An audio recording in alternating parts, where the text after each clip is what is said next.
way to Alpe d'Huez. So we left Paris this morning at about 5:30 a.m.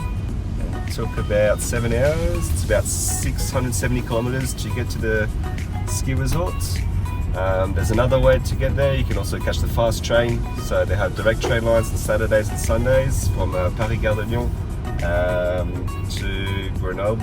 If you want to go to other French ski resorts from Paris, you can do the same. So direct train lines on the weekends, and you get to Moutiers, which is the main hub for the Three Valley and a lot of the ski resorts in the Tarentaise Valley. You also have Bourg St Maurice on the same train line, and you can get a direct train under 5 hours.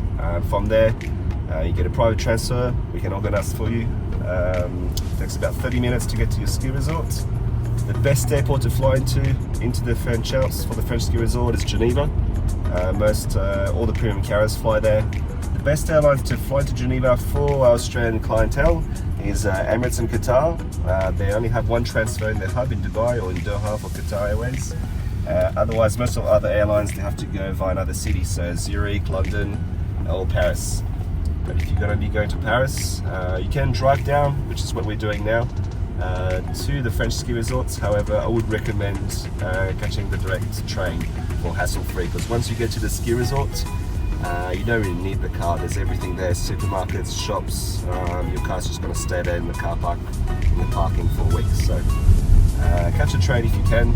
If you're going to do a bit of a road trip and stop over along the way, then it's a nice way. Now we're just about to arrive in Alpe d'Huez for a week. We're staying at the residence Daria-I, which is a 5-star.